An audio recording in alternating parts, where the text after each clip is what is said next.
9. El fascismo genérico, una conclusión. Ya se ha demostrado sobradamente que pocos problemas de la historia reciente de Europa han generado más controversia que la interpretación del fascismo. La controversia se centra sobre todo en dos cuestiones. Una es la búsqueda de teorías o interpretaciones adecuadas que puedan explicar el fascismo y sus causas, como se ha visto en el capítulo anterior. La otra implica la cuestión de si se puede demostrar la existencia de un fascismo genérico, distinto de una diversidad de movimientos y regímenes nacionalistas radicales y autoritarios básicamente diferentes, con un mínimo de unidad o similitud. Es fácil demostrar que la mayor parte de las teorías que se han mencionado carecen de validez general o ni siquiera específica. Tienden a ser monocausales o reduccionistas, y se pueden refutar o demostrar que son incorrectas con más o menos facilidad. Además, casi todos los que tratan de ocuparse de la teoría del fascismo no se ocupan ante todo de una categoría común o comparada de movimientos y regímenes diversos, sino que se refieren exclusiva o primordialmente al nacionalsocialismo alemán, lo cual reduce drásticamente el ámbito y la aplicación de sus argumentos. Los fascistas y los nazis iniciales, al igual que los estudiosos y los polemistas ulteriores, tuvieron sus dudas acerca de la existencia de un fascismo genérico, común. Antes incluso de que Mussolini llegara al poder, el término fascista era aplicado a veces a otros grupos nacionalistas y autoritarios por los comunistas, quienes descubrieron en los fascistas italianos un fenómeno nuevo, el primer ejemplo de una nueva fuerza anticomunista, violenta y multiclasista, un enemigo único y formidable que utilizaba algunas de las armas de los propios comunistas. Se trataba de una novedad que nunca se había previsto ni se explicaba fácilmente en el esquema marxista clásico. Sin embargo, los comunistas vieron rápidamente que la etiqueta representaba un mecanismo polémico útil, y en pocos años su aplicación se había visto ampliada de tal modo que se salía de todo contenido concebible reconocible, a medida que los comunistas empezaron a aplicarlo, acompañado de todo género de sufijos o prefijos inseparables, prácticamente en todo movimiento no comunista. Ahí está el origen del uso retórico y polémico del término que ha predominado desde entonces conforme al mismo criterio. El concepto de antifascismo se hizo igual de amplio y vago, y en algunos países se utilizó antes de que existiera ningún fascismo que combatir. En cambio, al principio los fascistas italianos solían negar que existiera ninguna similitud intrínseca entre su movimiento y los nuevos movimientos nacionalistas autoritarios de Alemania o de otros países. Mussolini, de forma un tanto típica, no adoptó una postura firme y coherente en un sentido u otro.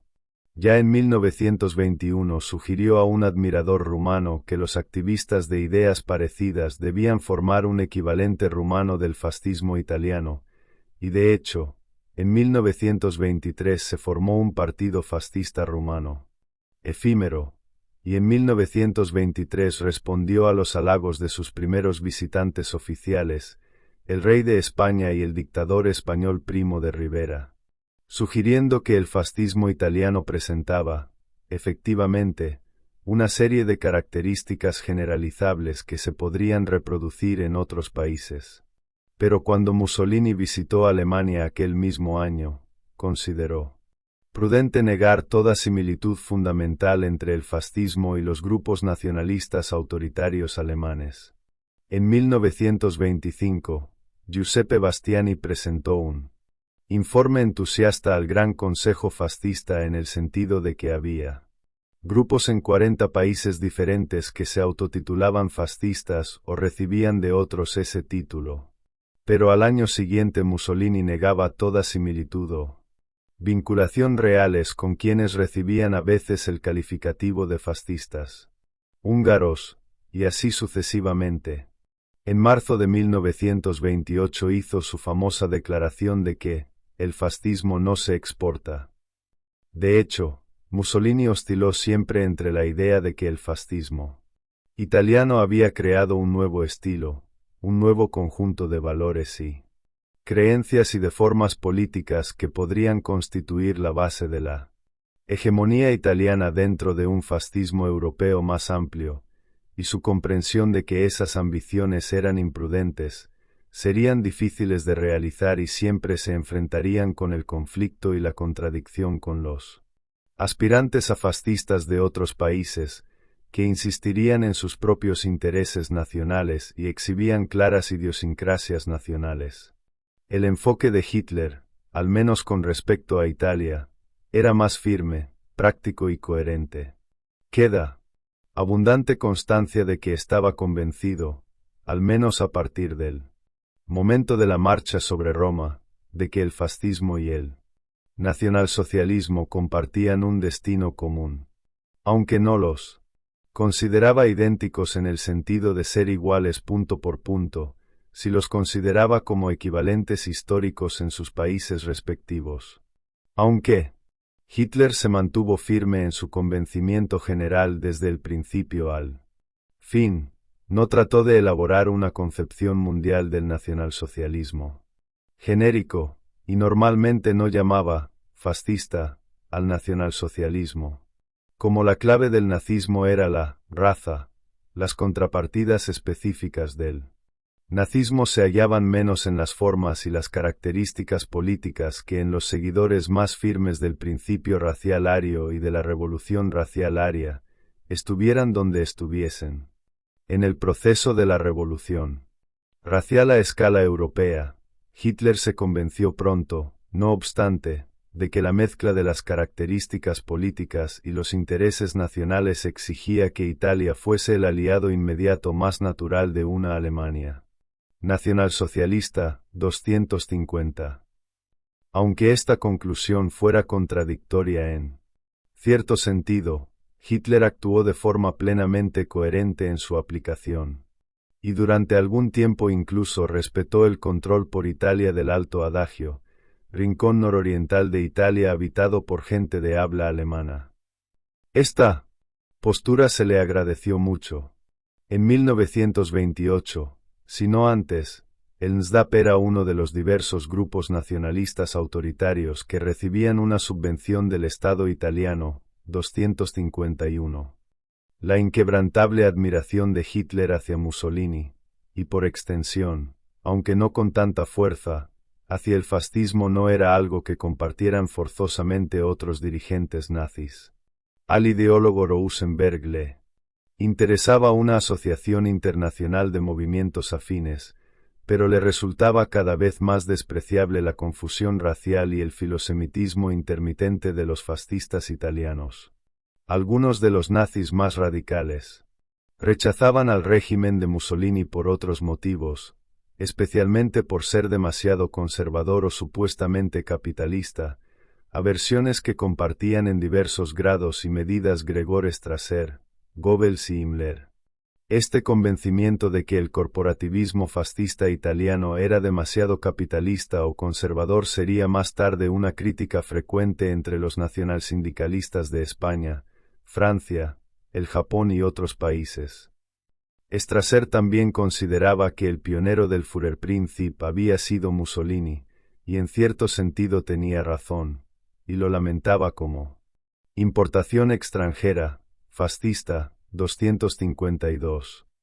Pero en general, Mussolini y algunos otros dirigentes fascistas evolucionaron cada vez más, aunque no sin titubeos, hacia el contacto con otros grupos nacionalistas extranjeros y el apoyo a estos.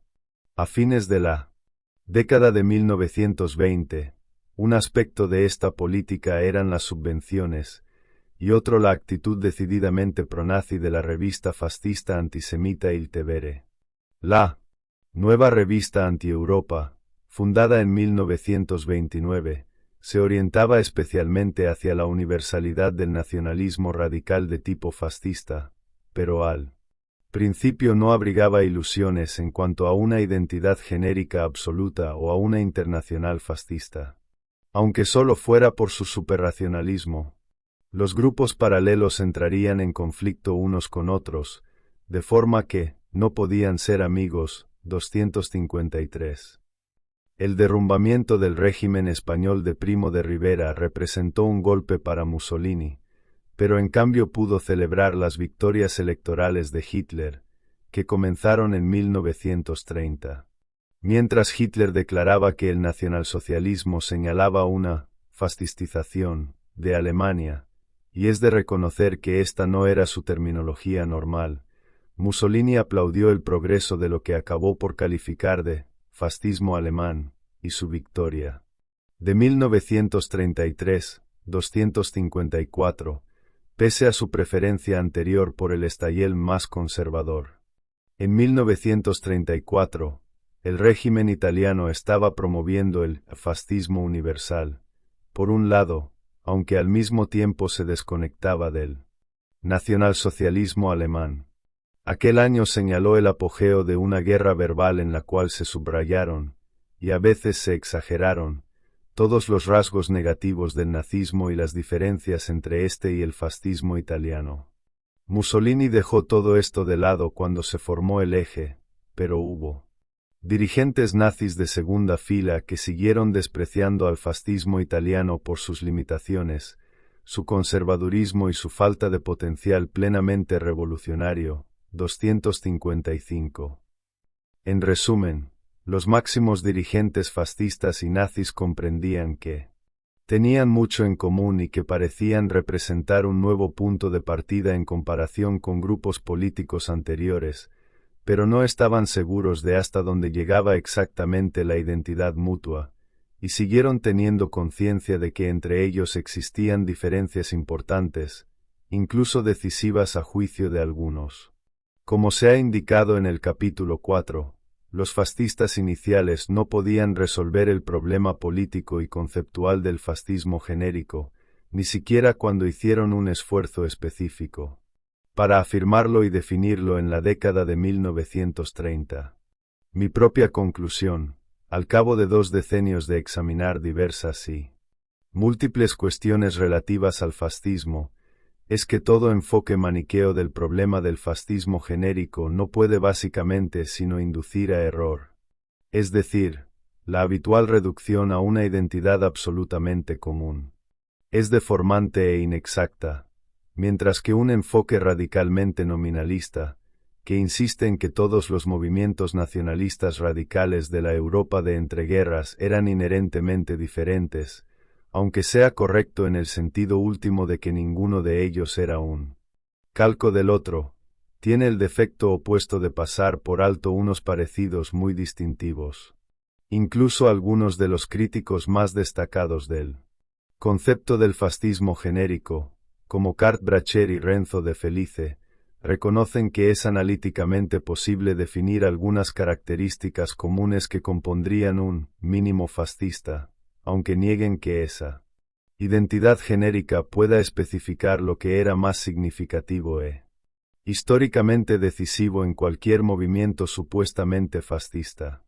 Así, a lo largo de todo este libro se ha utilizado la tipología del fascismo, expuesta en el capítulo 1 como piedra de toque para demarcar el tipo de movimiento clasificado como fascismo, pero sin suponer que la tipología genérica pudiera definir todas las características más importantes de cada uno de los distintos movimientos.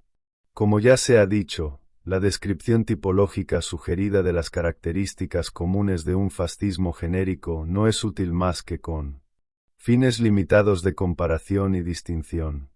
A veces las diferencias entre los movimientos fascistizantes, fueran políticos o ideológicos, han parecido casi tan importantes como las similitudes. Cuando se emplea un inventario inductivo de características del fascismo genérico, debe entenderse que los diferentes movimientos poseían potencialmente, según los casos, otras creencias, metas y características muy importantes que no contradecían necesariamente las características comunes, sino que iban más allá que éstas. Por eso es posible que la descripción tipológica sirva de mecanismo analítico o heurístico, pero no debe utilizarse como categoría taxonómica deificada y monolítica. 256. Quizás sirva para ayudarnos a comprender los rasgos comunes de las formas más radicales de una generación de nacionalismo europeo, condicionad por influencias culturales, políticas y sociales únicas, pero no puede aportar la plena definición histórica de cada uno de esos movimientos. Sin embargo, es posible que nos ayude a subrayar la excepcionalidad histórica del fascismo. Si podemos concluir que ni antes de 1919 ni después de 1945 han existido movimientos políticos de importancia que compartieran toda la gama de las características fascistas. Algunos estudiosos percibieron pronto que el fascismo europeo no era uniforme, sino que comprendía varios subtipos distintos. Han definido este problema de diversas formas. Eugen Weber distinguía entre dos subtipos o tendencias generales entre los movimientos fascistas, el fascista, propiamente dicho italiano, y el nacionalsocialista, y aducía que el tipo italiano era pragmático, y en consecuencia más moderado, e incluso conservador, mientras que el tipo nacionalsocialista tenía más motivaciones teóricas y era más fanático, y por ello más radical y destructivo. Posteriormente Alan Cassels, 257, ha sugerido una especie de dicotomía entre los fascistas de la Europa sudoccidental y los nacionalsocialistas centroeuropeos en términos de tendencias moderadas y regresivas. Wolfgang Sauer distinguía entre tres subtipos de fascismo diferentes: el Mediterráneo original, los regímenes diversos y no demasiado longevos de la Europa centrooriental como variante mixta no completa, y el nazismo alemán como forma especial. 258. La mayor parte de estas distinciones tiene fundamento, especialmente en el caso de la dualidad básica de Weber, pero ninguna de ellas es lo bastante detallada para dar cabida a todos los grandes subtipos. Como el fascismo se basaba en un nacionalismo extremo, los movimientos nacionales reflejaban sensiblemente las diferencias institucionales, culturales, sociales y espirituales entre sus propios países, con lo cual se produjeron muchas variantes nacionales. Cabe identificar como mínimo 6 variedades, aunque hay quienes quizá establecieran una lista mucho más larga. 1. El fascismo italiano paradigmático, pluralista, diverso y nada fácil de definir en términos sencillos. Aparecieron formas hasta cierto punto derivadas en Francia, Inglaterra, Bélgica, Austria, Hungría, Rumanía, y posiblemente incluso en el Brasil. 2. El nacionalsocialismo alemán, definido a veces como la forma más extrema o radical del fascismo, único movimiento racista que logró establecer una dictadura total, y por ende desarrollar su propio sistema. Aparecieron movimientos algo paralelos o derivados en Escandinavia, los Países Bajos, los estados bálticos y Hungría y, de modo más artificial, en varios estados satélite durante la guerra. El tipo italiano y el alemán fueron las dos formas predominantes, pero no únicas, de fascismo. 3. El falangismo español, aunque cierto punto derivaba de la forma italiana, se convirtió en una especie de fascismo católico y culturalmente más tradicionalista, que fue más marginal. 4. El movimiento legionario o Guardia de Hierro de Rumanía, forma mística y kenótica de fascismo semirreligioso, que representó el único movimiento notable de este tipo en un país ortodoxo, y también fue marginal. 5. El movimiento hungarista, o de la cruz y la flecha, de Esterházy, algo distinto tanto de los nacionalsocialistas húngaros como de los partidarios húngaros de un movimiento más moderado y pragmático, de estilo italiano, y que durante breve tiempo quizá fuera el segundo movimiento fascista europeo en popularidad. 6. Los fascismos no desarrollados y abortados, intentados por medios burocráticos por regímenes autoritarios de derecha, sobre todo en Europa Oriental en la década de 1930. Pero ninguna de estas tentativas llegó a producir organizaciones fascistas plenamente formadas y completas. Como la política fascista fue una forma nueva y tardía, una gran proporción de los dirigentes fascistas o incluso de los activistas más corrientes, iniciaron sus carreras políticas como miembros de grupos no fascistas, generalmente de la izquierda radical o de la derecha autoritaria o católica. La transformación que condujo a la política y la organización fascistas raras veces fue instantánea y completa. A veces hizo falta un largo periodo de evolución de 5 o más años, y a veces esa metamorfosis llegó a completarse y se quedó detenida en la frontera de una especie de protofascismo parcial. O sea, que entre las tensiones de la década de 1930, muchos grupos y movimientos se vieron denunciados como fascistas, cuando no exhibían plenamente las características del fascismo genérico, sino que simplemente se iban acercando a determinados aspectos de la doctrina o del estilo fascistas, o quizá empezaban a exhibir algunos de los arreos externos de las organizaciones fascistas, como ocurrió a menudo con los grupos derechistas, sin llegar a adoptar de hecho el espíritu, las doctrinas ni los objetivos radicales del fascismo genérico.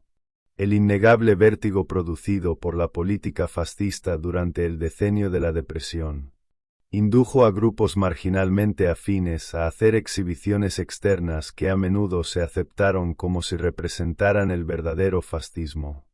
No solo esto confundió a analistas e historiadores de una generación posterior, sino que también confundió a los propios fascistas iniciales, cuando el régimen de Mussolini empezó a desplazarse hacia una doctrina más amplia de fascismo universal, y entonces se encontró con el problema de identificar elementos afines fascistas o simpatizantes y elementos fascistizantes o fascistaisebels en otros países. 259. La distinción entre movimientos y regímenes fascistas. Otra fuente importante de confusión era la definición del fascismo genérico, es la que se deriva de no distinguir entre movimientos y regímenes fascistas. La mayor parte de los partidos fascistas no lograron pasar más allá de la fase de movimiento, e incluso en Italia los fascistas como movimiento nunca llegaron a asumir la totalidad del poder para establecer un régimen, sistema completo. Una de las muchas paradojas de los movimientos fascistas fue que, pese a que aspiraban a destruir el sistema político liberal, o, más exactamente, sus residuos, y a introducir un estilo peculiarmente apolítico de política militarizada, sin embargo se vieron obligados a funcionar en gran medida como fuerza política regular en el contexto de sistemas políticos liberales o semiliberales. Ello se debió en parte a que necesitaban basarse en sectores de las clases medias, y a que esos movimientos movilizadores de integración nacional no podían surgir sino en países que ya hubieran alcanzado un grado bastante considerable de desarrollo social y político, lo cual comportaba sistemas parlamentarios electorales de duración relativamente larga con los que era necesario enfrentarse. Por eso, los movimientos fascistas nunca lograron funcionar como fuerzas revolucionario-insurreccionales al estilo leninista-maoísta, que es el medio por el que han llegado al poder todos los partidos comunistas independientes que establecieron sus propios regímenes. El que los movimientos fascistas se vieran obligados a establecer un estilo militarizado de la política en gran medida en un marco parlamentario de clase media los expuso a importantes contradicciones, y normalmente hizo que les resultara difícil trabajar con los grupos parlamentarios existentes. Incluso en las situaciones más favorables, los movimientos o las coaliciones autoritarias radicales que aspiran a establecer una dictadura nueva tropiezan con grandes dificultades, por lo general insuperables, para franquear la barrera del 40%, y esto es aplicable a movimientos tan diversos como el nacionalsocialismo alemán, el austromarxismo, el comunismo parlamentario en la Europa sudoccidental, o la coalición de Allende en Chile. En todo caso, los movimientos fascistas dependían siempre de sus aliados en la campaña final por el poder. Casi ninguno de ellos logró encontrar aliados eficaces, y la mayoría de los que los encontraron se vieron, en grado variable, abrumados por ellos, fuese la derecha conservadora o, durante la guerra, el régimen fascista maximalista de Alemania. Así, en ausencia de una diversidad de regímenes y sistemas genéricamente fascistas, no es posible aludir sino a varios regímenes semifascistas o aspirantes a fascistas, y al mismo tiempo distinguir entre el carácter y la estructura de cada tipo y subtipo, tanto entre ellos como en comparación con diversos tipos de regímenes conservadores, o, por lo menos, no socialistas, autoritarios no fascistas. Por lo común, el género al que se refieren estos no es el de los sistemas fascistas, sino más bien el de los regímenes autoritarios nacionales sincréticos o mixtos del siglo XX, de los cuales cabe considerar al régimen nacionalsocialista protototalitario de Alemania como la variación más extrema o atípica, en lugar de constituir una anomalía, como lo consideraron durante mucho tiempo los teóricos anglo-norteamericanos. El sistema autoritario nacional sincrético se ha convertido en la nueva forma política más común del siglo XX, y es más numeroso que el sistema parlamentario liberal o que los socialistas totalitarios, si bien es de suponer que el número de estos últimos vaya aumentando en el futuro. Dentro de este grupo general, cabe distinguir por lo menos 7 tipos diferentes. 1. El régimen de Hitler como expresión más extrema del fascismo. Genérico y único régimen sistema completamente fascista. Avanzó hacia la eliminación de todo pluralismo, y en su último año de existencia casi lo había logrado. El hecho de que el régimen de Hitler representara el único sistema completamente controlado por el fascismo, no obstante, no debe interpretarse como demostración de que realizó las tendencias inherentes de todos los movimientos fascistas, pues no representaba sino una forma específica de fascismo. 2. El régimen de Mussolini, creado en gran medida sobre la base del movimiento fascista, pero de hecho establecido y desarrollado como una dictadura más limitada e incluso semipluralista, en la cual el partido estaba en gran medida subordinado al Estado y al sistema, en lugar de solamente al dirigente. El Estado en sí mismo no realizó en absoluto sus propias aspiraciones teóricas al totalitarismo, y de hecho le daba al término un significado menos que total, como han reconocido muchos analistas. 3. Los regímenes satélites fascistas o semifascistas establecidos por el imperio nazi, o gracias a él, durante la Segunda Guerra Mundial. Como regímenes satélites y semicoloniales carecían en gran medida de autenticidad y de importancia política independiente. Su estructura efectiva era sobre todo del tipo más sincrético mencionado. En las categorías 4 y 5, con las posibles excepciones de los regímenes de Stalazi y de Quisling, el régimen Ustasa croata tuvo que moderar aspectos de su reciente fascismo, dada la necesidad de aliarse con otros grupos, sobre todo católicos, y el régimen eslovaco permaneció arraigado en un catolicismo político y un pluralismo limitado. El régimen de Vichy, como mucho, nunca abrigó más que un componente modesto de fascismo genérico.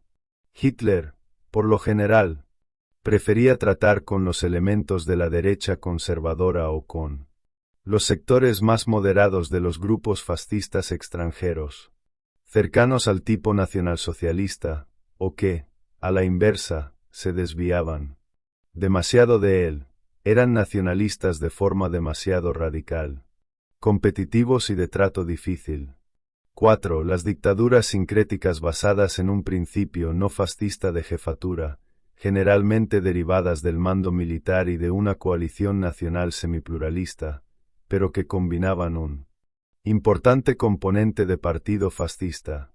Los principales ejemplos serían España de 1937 a 1945 y Rumanía de 1940 a 1944. 5. Los regímenes autoritarios semipluralistas sincréticos, sin un gobierno con base en las masas y un sistema estatal nuevo y distintivo, que trataron de montar un movimiento fascista, semiburocrático de arriba a abajo, pero por lo común fracasaron en el intento. Los ejemplos serían Polonia de 1937 a 1939, Rumanía de 1938 a 1940, Hungría, de 1932 a 1940, de forma algo intermitente, y hasta cierto punto Yugoslavia, de 1935 a 1939, y Grecia de 1936 a 1941. El caso de la Argentina peronista tiene una cierta analogía con este tipo. 6. Los regímenes autoritarios conservadores o burocrático-nacionalistas, que eran semipluralistas y no utilizaban las nuevas formas radicales de movilización de masas.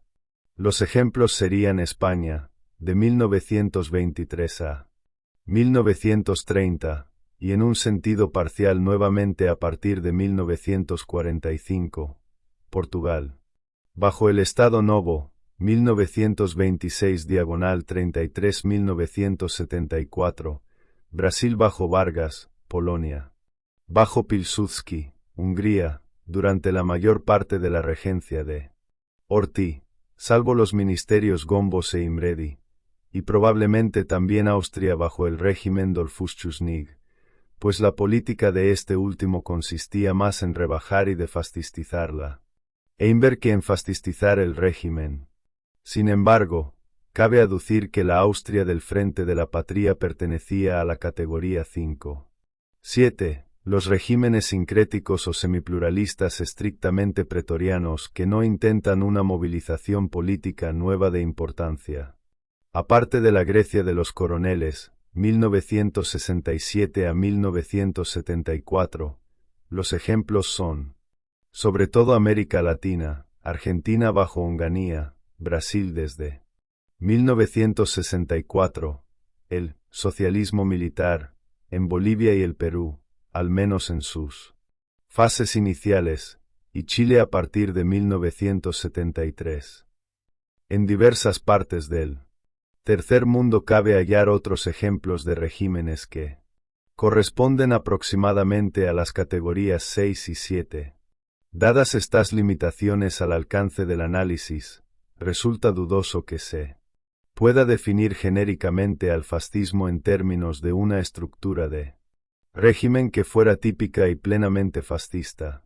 Ni siquiera el régimen de Hitler, el único plenamente dominado por un partido de tipo fascista y su dirigente, logró durar lo bastante para establecer una estructura completa y acabada. Por consiguiente, el concepto de régimen fascista no se puede emplear sino en un sentido muy flexible y general, en términos de analogías con el nuevo estilo de dictadura introducido por Mussolini. Por eso muchos prefieren calificar de fascista a todo sistema autoritario no marxista basado en un partido único y que trate de regular una economía mixta.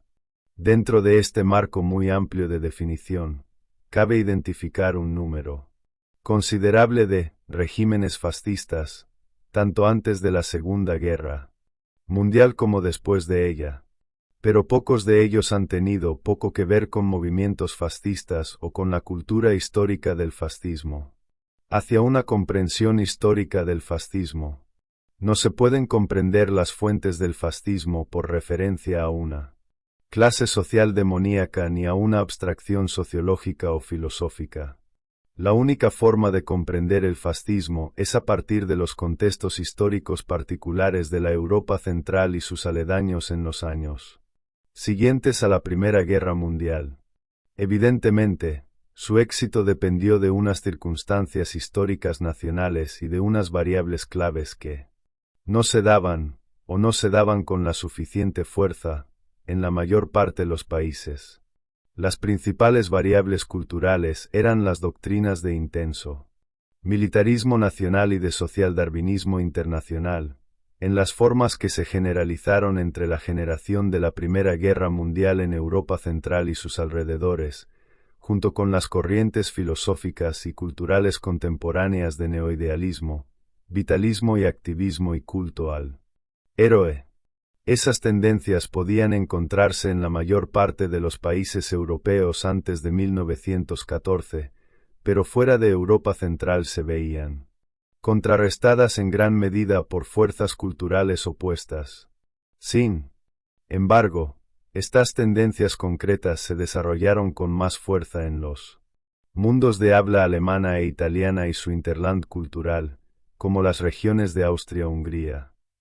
La principal variable política no fue primordialmente el derrumbamiento de la democracia liberal establecida.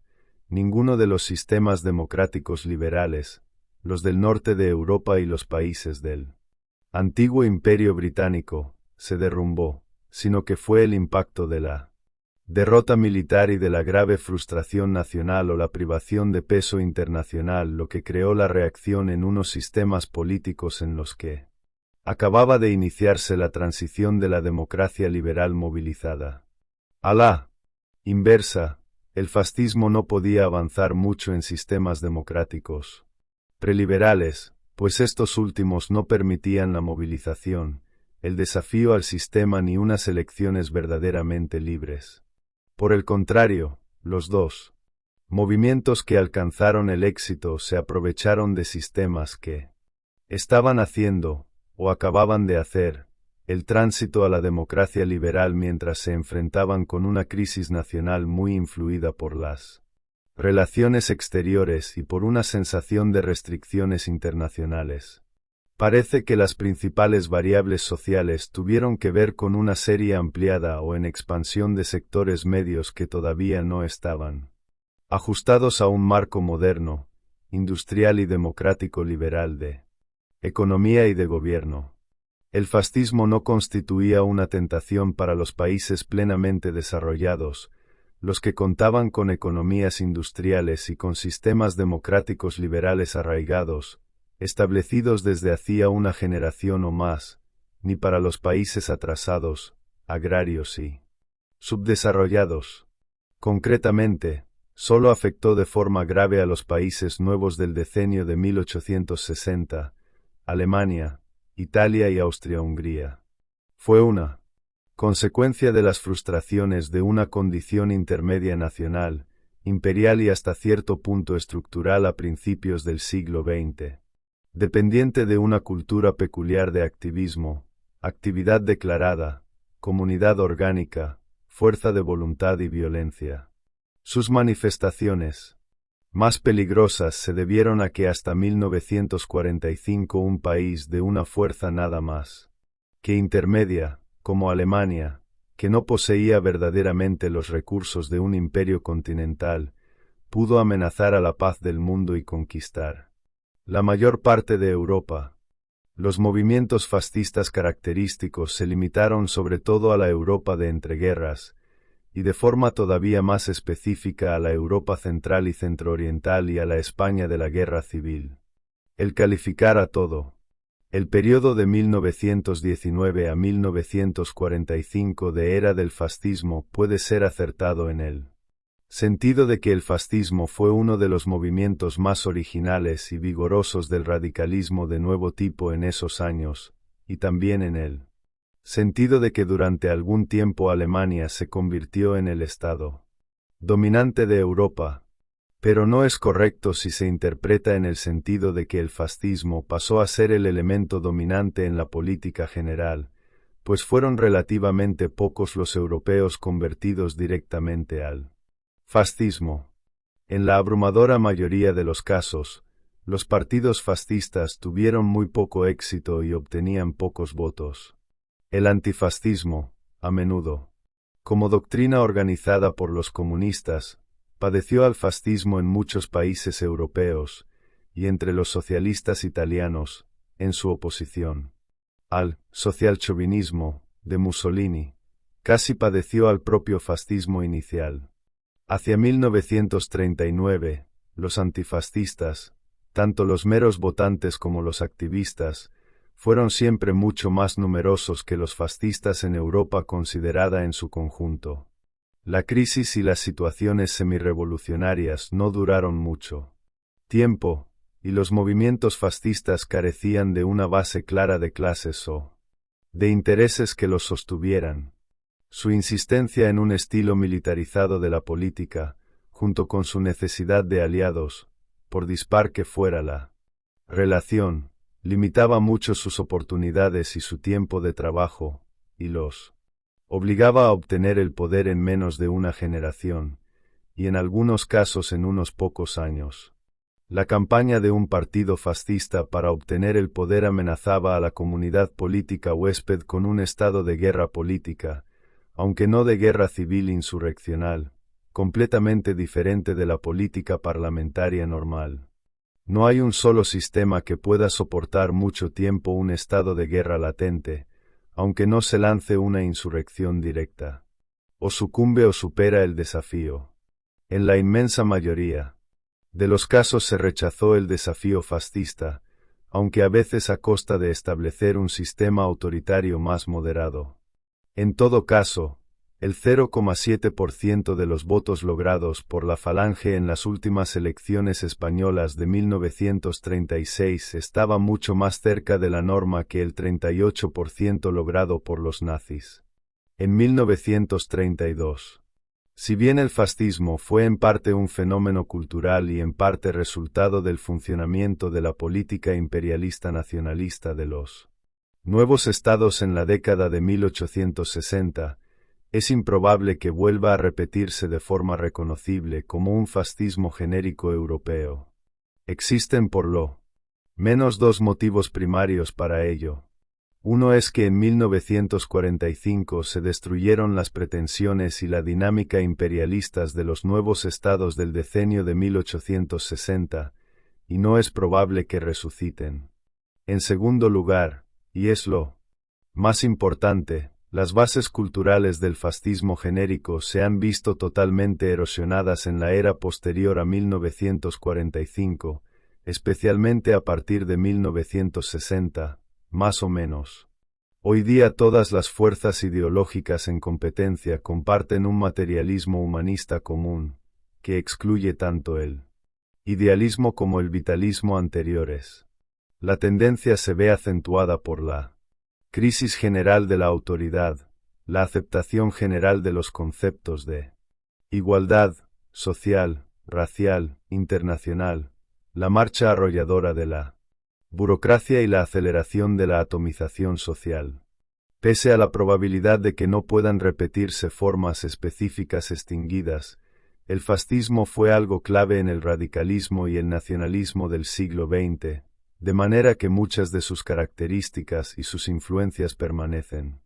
Por eso resulta fácil jugar a definir los fascismos contemporáneos, pues muchos de los regímenes autoritarios nacionalistas tienen algunas de las características del fascismo, igual que todos los regímenes comunistas tienen algunas de las características del fascismo, aunque un análisis a fondo nunca permite mantener la tipología. Uno de los casos favoritos es, o era, el régimen de Nasser, actualmente de Sadat, en Egipto, con su Führerprinzip, el socialismo árabe, un sector estatal de la economía que casi llega al 40%, la belicosidad contra Israel y un supuesto antisemitismo. Pero el régimen nasserista no tenía una filosofía ni una cultura muy específicas, ni disponía tras de sí de un movimiento unipartidista coherente, aparte de la amorfa Unión Nacional Árabe. Nunca fue decididamente anticomunista, ni de hecho tuvo mucha coherencia en forma alguna, 260. En su última fase, bajo Sadat, ha resultado ser todo lo contrario de un régimen belicoso o ferozmente antijudío. El mismo juego se puede hacer con Israel. De hecho, conozco personalmente a varios fascistas europeos que miran a Israel como el perfecto Estado, fascista representativo, con una relativa democracia interna, pero con un nacionalismo y un exclusivismo externos absolutos. De hecho, Israel es en algunos aspectos un producto del nacionalismo centroeuropeo absoluto, es etnocéntrico, ultranacionalista, militarista y expansionista, busca un Lebensraum y actúa sobre la base de una especie de teoría de Ehrenvolk y Untermenschen respecto de Tierra Santa. Pero también es una auténtica democracia que funciona, al menos por lo que respecta a la población judía, y actúa como un Rechtsstaat con los musulmanes. Y eso no tiene nada de fascista. Mucho más fácil sería aducir esto respecto de la dictadura libia de Muammar el-Gaddafi. Aunque está sentado sobre un mar de petróleo, Gaddafi es un antimaterialista musulmán fanático que trata de establecer un sistema cuasi revolucionario estatal, una especie de nacionalsocialismo. Su interés por la violencia, el militarismo y el expansionismo internacional es evidente. Además, Gaddafi ha escrito un libro, el Libro Verde, traducido a varios idiomas, a fin de difundir el Evangelio del Führerprinzip, los vínculos entre el jefe y un pueblo unido de todas las clases, que crean una verdadera democracia, sobre bases orgánicas, lo cual suena muy parecido a la Italia fascista o a la España de Franco. Y, sin embargo, parece más probable que Gaddafi, con su sistema de asambleas populares y sindicatos controlados por el Estado, reproduzca un tipo radical y expansionista de autoritarismo burocrático. La frase remite a América Latina, que un fascismo movilizador de masas, revolucionario y de partido único. En todo caso, se acerca más al estilo y la tipología que cualquier dirigente desde Perón. Hay quien opina que los regímenes comunistas nacional-campesinos de Asia, basados en el Führerprinzip, en un nacionalismo etnocéntrico extremo y en el racismo, y en lo más absolutamente grotesco del antimodernismo, en el caso de la Camboya de los Khmers rojos, representan la fascistización del comunismo. No cabe duda de que, como se ha comentado antes, el fascismo y el comunismo comparten muchas características fundamentales, y a los portavoces rusos les encanta aplicar a China los mismos términos que a la Alemania nazi: política pequeño burguesa, nacionalismo burgués, degeneración militar, burocrática, obediencia sumisa de las masas, antiintelectualismo, voluntarismo, subjetivismo, políticas autárquicas que tratan de colocar la población excedente en territorios extranjeros, lo cual lleva a concluir que el enfoque maoísta no difiere en absoluto del fascismo. 261. Las listas paralelas realizadas respecto a Cuba por analistas más serios incluirían la evolución pragmática a posteriori de una ideología. Mediante la práctica, la importancia prestada al campesinismo y el nacionalismo extremo, el gobierno por carisma y el principio de la jefatura, así como el aventurerismo militar. Por precisas que sean la mayor parte de esas comparaciones técnicas, no definen doctrinas y regímenes que en la mayor parte de los aspectos sean generalmente parecidos al fascismo.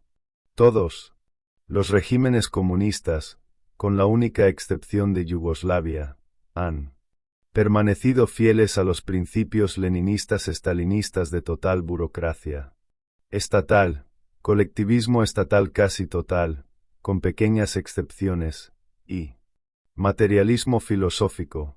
Se trata de principios fundamentales absolutamente opuestos al fascismo, aunque los pequeños y diversos movimientos fascistas fundados en los Estados Unidos en los años 30 no prosperaron. A veces también se han señalado las características fascistas de movimientos radicales de minorías. En los Estados Unidos, Marcus Garvey afirmaba haber inventado el fascismo. 262, mientras que los Panteras Negras, con su racismo, su violencia y su autoritarismo, daban muestras de algunas de las características fundamentales. 263. Un libro sobre el movimiento de la raza, de César Chávez cita a 264, 5 características nazis del nacionalismo chicano. 1. Deificación de los líderes. 2. Exaltación de un grupo de Übermensch o de gran raza, al que se ha de colectivizar y hacer esclavo de sí mismo con objeto de que ocupe el lugar que le corresponde en la historia. 3. La necesidad de conquistar un Reich o un Lebensraum mayores, en el cual resida la gran raza en gloria colectiva. 4. Un vago socialismo utópico específicamente para la gran raza. Y 5. Un rechazo absoluto del individualismo y del individuo y de los derechos de propiedad a favor del colectivo.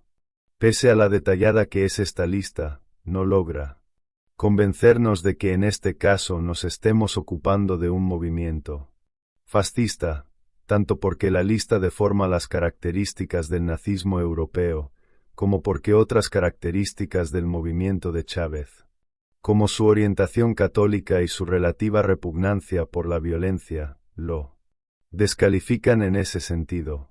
En los años 60 y principios de los 70 también se atribuyeron a los revolucionarios estudiantiles grandes posibilidades de adoptar el papel de neofascistas. Entre sus características supuestamente fascistas figuraban la formación de la ideología por la acción y no por la teoría, el antiintelectualismo, el no racionalismo, el voluntarismo y el activismo, la tentativa de trascender tanto el liberalismo como el marxismo en busca de un nuevo futurismo, la fascinación con los mitos y los héroes, el reclutamiento mediante un generacionismo de clase, el uso de la violencia, el odio a las plutocracias, la defensa de las doctrinas de las naciones proletarias en pro de los nacionalismos del tercer mundo o comunistas, y el apoyo al militarismo extremo entre estos últimos. La lista no dejaba de ser impresionante, pero carecía, por lo menos, de un número igual de puntos en los cuales los estudiantes radicales diferían fundamentalmente del fascismo. Uno de los grupos más importantes de candidatos al fascismo contemporáneo ha sido el formado por las nuevas dictaduras africanas de la última generación.